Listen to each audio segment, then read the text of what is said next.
नमस्कार बच्चों, आज हम पाठ पढ़ेंगे या दंतुरित मुस्कान, जिसको लिखा है नागार्जुन जी ने। नागार्जुन जी का जन्म बिहार के दरभंगा जिले के सतलखा गांव में सन 1911 अर्थात 1911 में हुआ था। उनका मूल नाम वैद्यनाथ मिश्र था। उनकी आरंभिक शिक्षा संस्कृत पाठशाला में हुई। फिर आगे के अध्ययन के लिए वे बनारस और कलकत्ता गए।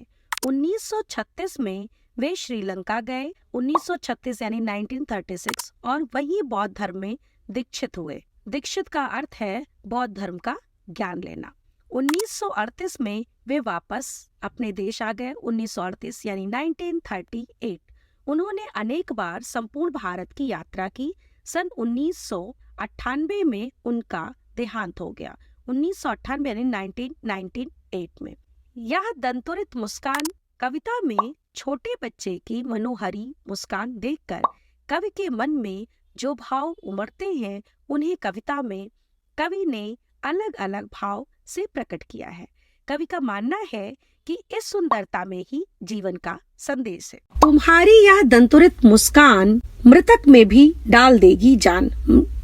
दंतुरित का मतलब है बच्चे के नए नए निकले दांत। मृतक का मतलब है मरा हुआ। कवि बालक को देखकर कहते हैं कि हे बालक, तुम्हारे ये जो नए नए दांत निकले हैं और जब तुम मुस्काते हो तो ये जो तुम्हारे नए नए निकले दांत के साथ तुम्हारी मुस्कुराहट इतनी सुंदर लगती है, ये हृदय को अपने वश में कर लेती है, मोह लेती है, जिसे देखकर तो जिंदगी से निराश और उदासीन लोग भी अपने दुख को भूलकर प्रसन्न हो उठते हैं। उनके अंदर भी जान अर्थात जीने की चाह हो जाती है। अर्थात मृत व्यक्ति में भी जान डाल देते हैं तुम्हारी ये मुस्कुराहट। धूली धूसर तुम्हारे ये गात, छोड़कर तालाब मेरी झोपड़ी में खिल रहे जल जात। धूली धूसर का मतलब है मिट्टी से सने हुए। जल जात का मतलब है कमल का फूल। गात का मतलब है शरीर। धूल से सने हुए तुम्हारे शरीर को देखकर ऐसा लग रहा है जैसे हम देखते हैं ना, छोटे से बच्चे होते हैं जो मिट्टी में बहुत खेलते हैं, उंगलियों से मिट्टी को निकालते हैं, उसमें पैर पटकते हैं, अपने ऊपर लगाकर खूब खेलते हैं। कभी ऐसे ही मिट्टी से खेले हुए बच्चे के शरीर के लिए कहता है कि बच्चे की तरफ देखकर कहते हैं कि तुम्हारे शरीर को देखकर ऐसा लग रहा है जैसे कमल का सुंदर फूल तालाब को छोड़कर मेरी झोपड़ी में खिल गया है। परस पाकर तुम्हारी ही प्राण पिघल कर जल बन गया होगा कठिन पाषाण। परस का मतलब है स्पर्श, पाषाण का मतलब है पत्थर। तुम्हें छूकर पत्थर भी पिघल कर जल बन गया होगा। अर्थात पत्थर दिल वाले व्यक्ति भी तुम्हें देखकर अपनी कठोरता छोड़कर विनम्र बन गए होंगे। छू गया तुमसे कि झरने लग पड़े शेफालिका के फूल बास या की बबूल। शेफालिका पौधे का नाम है, बबूल कांटेदार पेड़ होता है। तुम्हारा स्पर्श इतना कोमल है कि बांस या बबूल जिसमें कभी फूल नहीं खिलते हैं, उसमें भी शेफालिका के फूल झरने लगे तुम्हारे स्पर्श से। धन्य तुम माँ भी तुम्हारी धन्य, चिर प्रवासी में इतर में अन्य, इस अतिथि से प्रिय तुम्हारा क्या रहा संपर्क। चिर का मतलब है लंबे समय से, प्रवासी का मतलब है विदेश में रहने वाला, इतर का मतलब है दूसरा, संपर्क का मतलब है संबंध। कभी बच्चे की मधुर मुस्कान देखकर कहते हैं कि तुम धन्य और तुम्हारी माँ भी धन्य है। मैं तो सदैव बाहर ही रहा, इस कारण से तुम्हारे लिए मैं अपरिचित ही रहा। मेरा तुमसे कोई संपर्क नहीं रहा। उंगलियां माँ को कराती रही है मधुपर्क, देखते तुम इधर कनघी मार, और होती जब की आंखें चार। तुम्हारी दंतुरित मुस्कान मुझे लगती बड़ी ही छविमान। मधुपर्क का मतलब है पंचामृत, जिसमें कि शहद होता है, घी होता है, दही होता है, जल होता है, दूध होता है। इन सब चीजों को मिलाकर बनता है और वो कथा में भोग में लगाया जाता है।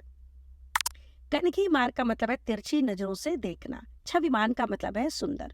तुम्हारे लिए तो तुम्हारी माँ की उंगलियां ही आत्मीयता है, जिन्होंने तुम्हें पंचामृत पिलाया। अर्थात माँ अपने बच्चे को दुलारते समय उसके मुंह में अपनी उंगलियां डाल देती है, जिससे बच्चा बड़ी मिठास से चूसने लगता। तुम उनके इसी हाथ को पकड़कर मुझे तिरछी नजरों से देख रहे हो। जब तुम्हारी नजरें मेरी नजर से मिल जाती हैं, तब तुम मुस्कुराकर देखते हो।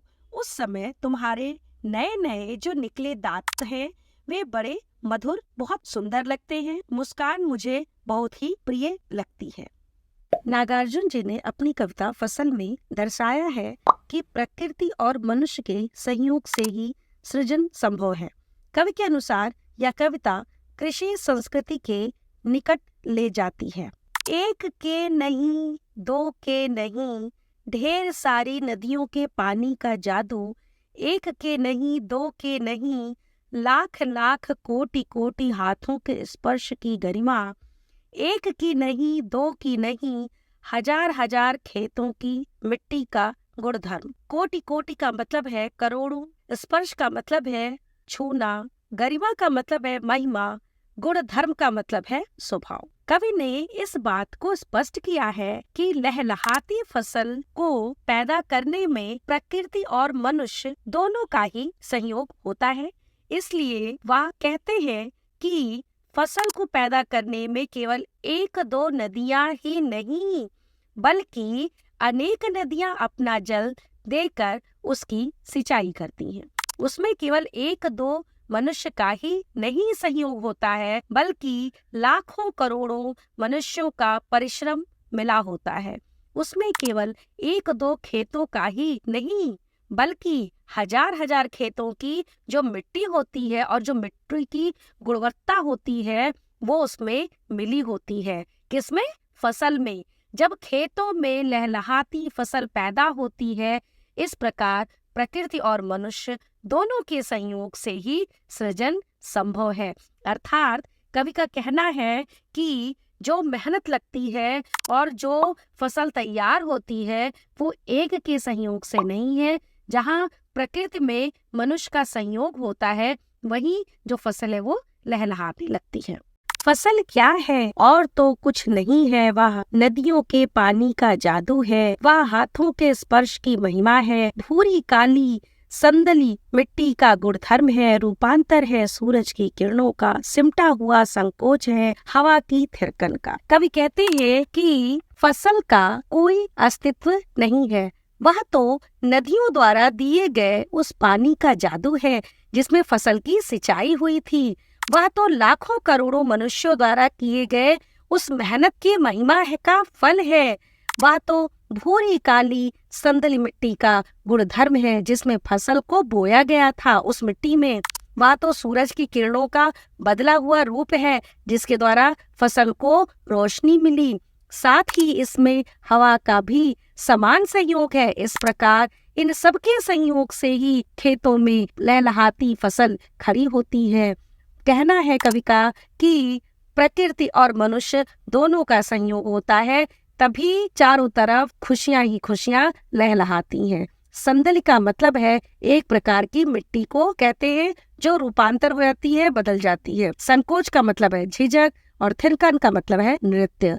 इस तरह से अब हमें लगता है कि आप लोगों को समझ में आ गया होगा। अगर आपको कोई समस्या हो तो मेरे कमेंट बॉक्स में लिखिए, और अगर अच्छा लगा हो तो लाइक सब्सक्राइब जरूर करिए। धन्यवाद बच्चों।